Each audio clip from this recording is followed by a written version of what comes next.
What's going on, everybody? This is Logan here at Vaporleaf today with the iCare Mini, and the PCC. Basically a little charger for it, but we'll get into that later. It's a really nice little tiny pocket device with surprisingly good performance, really good battery life, really good vapor production, really good flavor. I'm really impressed with this, so why don't we dive down and take a closer look at it? Alright, so here we are up close and personal with the eLeaf iCare Mini. First off, let's show you what you get in the box. Of course, you get the device itself. Take that foam out, take the trapdoor out, you'll get a little micro USB cable and a couple coils. I have the other coil in the device already. And then you get the user manual as well. As far as the device itself, if we pull that out really quick, the Mini has a 320 milliamp hour battery, where the full size has a 650 milliamp hour battery, so you will have to charge the Mini a little bit more often, as well as fill it a little bit more often. The Mini has a 1.3 milliliter tank, the full size has a 1.8 milliliter tank, but you still won't have to worry about charging and filling all the time, given that these are pretty low powered. Now both of them charge through micro USBs, as you can see here. The Mini also has those little copper contacts for charging through the PCC. They both have a battery indicator light. At full battery it remains green, and it remains green for basically the whole life of the battery. It's only really when it gets to about 15% that it starts to turn yellow, and then below 5% it starts to turn red. So that's basically just letting you know that it's about to die and you're going to have to charge really soon. When you plug the devices in, the light inside of the tank will turn red. When they're fully charged, it's just going to turn off. You can pass through while you're charging these guys, you can vape on them while you're charging them, but it does put extra strain on the battery. I notice mine gets pretty hot when I'm charging and vaping at the same time, so I would expect a reduced overall battery life out of these guys, just a longevity, if you're always passing through, if you're always putting that strain on those batteries.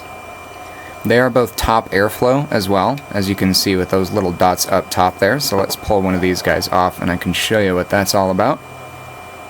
So first off, you just wiggle that cap out of there. There's no O-rings or anything, that just sticks straight on there.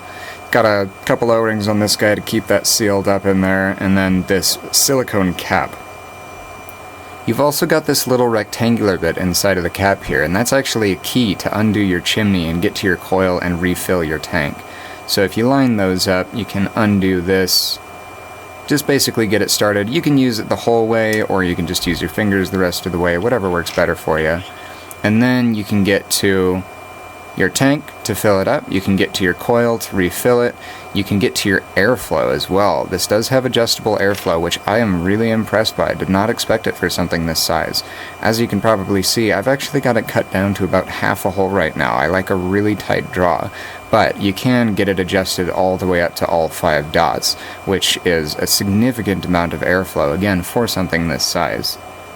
So the first thing you do to get these guys ready to vape is you prime up the coil. All that takes with something this size is really just putting a couple drops, maybe even just one drop down the middle of this little coil here. Now, you can just put it around the outsides, or, you know, soak the whole thing in a little tub of juice, whatever you want to do, but it doesn't take much. And then you just screw it onto the top there. You want to get a nice flush seal. It doesn't have to be crazy tight on there, but you can see there, it's just a nice little seam. Then we can go ahead and fill this guy up. So if you can see, there's a little fill line on the tank, right about halfway up on the Mini. It's actually a little bit higher up on the full size, since it has that 1.8 mil tank.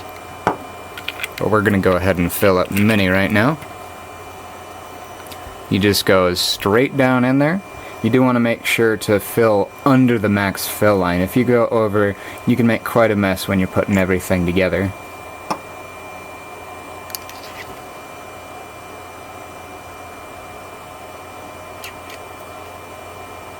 Then you just install everything back in there as such. Use that little key again to tighten everything down. And then the side with the little metal ring here actually goes around this silicone cap. Now, while I'm on the subject of this silicone cap, that is actually your auto draw system. So instead of pushing a button, you'll see there are no buttons anywhere on this device. You'll just drag. You just take a puff and it fires for you.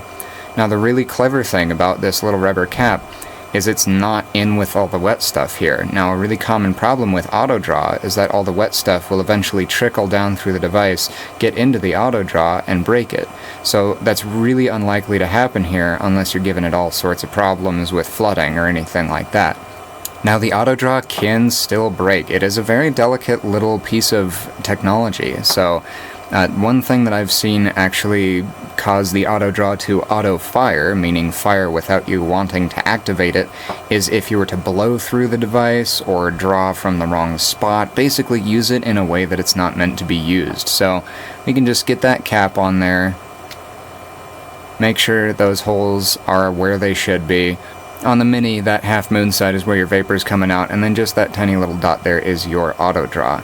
On the full size, you can see the auto draw side is the half moon, and then the big hole is where all your vapor comes through, and it looks basically the same inside.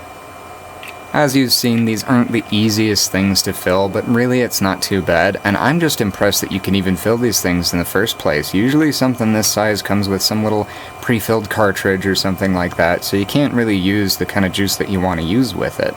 Now, that being said, I do recommend using thinner juices with these. Since those wick holes on the coils are so tiny, they're not going to let thick juice in very easily. I've only been using 50-50, and even then, if I'm really puffing on it over and over and over and over again, I can still get dry hits here and there, so you definitely want to use juice on the thinner side. So now let's go ahead and take a look at the PCC, the personal charging case. This is the 2300 milliamp hour battery case. That is huge for these little things. Again, the Mini is a 320 milliamp hours, so this thing is going to give this thing so many charges before you have to recharge this one. It does charge through a micro USB when you do need to charge it, and the iCare basically just slides on there. Now, if you get it on the right way, it's going to be held in with magnets. It's not the most secure, but it is pretty well secure. You don't really need to worry about them just falling apart. If you put it in the wrong way, you're going to see that it's just going to bounce off the bottom. You see that? So it actually doesn't let you put it on the charger the wrong way. When you do get it on the charger the correct way, you'll see that little white light come on. That's basically a state change light. That's saying, hey, I'm doing something that I wasn't doing before. That's not necessarily saying that it's charging. What does say that it's charging is that little red light inside of the tank. When that red light turns off, that means it's fully charged. So now that we've got it all set up and explained, let's bring it up top and see how they vape. Alright now, so we got them all set up, let's see how they vape.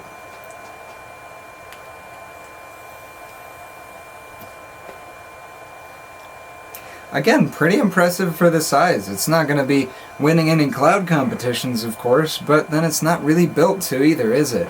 It's just a really nice little setup. You know, even if this is your only setup, I think you could get away with it, no problem.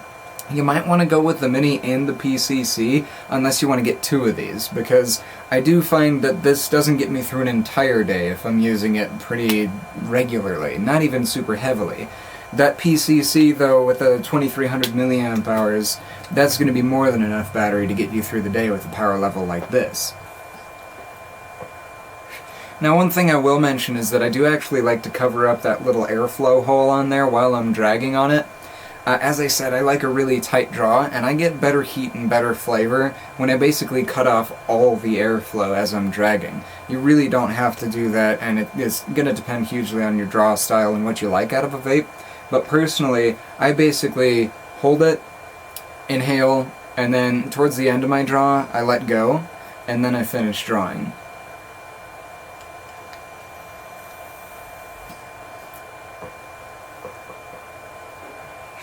I just find that that's the perfect draw for me. I absolutely love this thing. I mean, I've been using it, I may have said already, for about a month.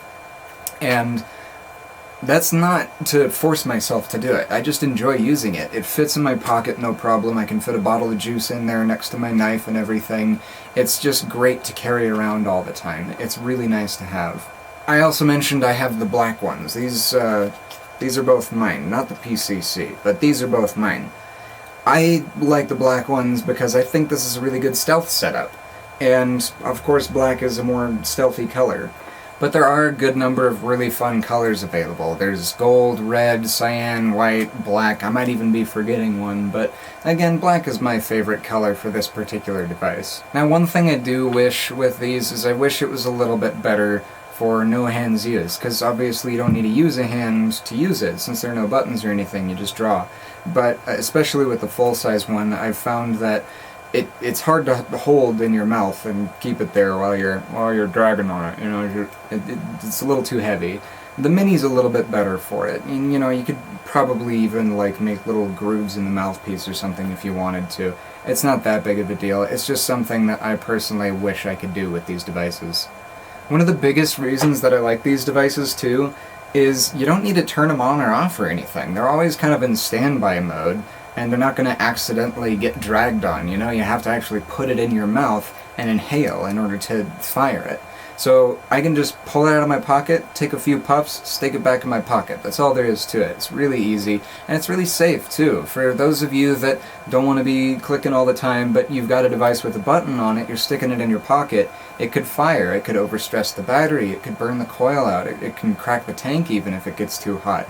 These you just don't have to worry about with that, and I really appreciate that. Alright guys, so that was the eLeaf iCare, the iCare Mini, and the PCC. If you guys have any questions about these, please feel free to leave a comment. We love talking to you guys, we love answering your questions. If you liked the video, please leave a like. If you didn't like it, leave a dislike, and let us know why you didn't like it. Thank you guys so much for watching. Be sure to subscribe for the latest and greatest videos, and we'll see you next time. Bye!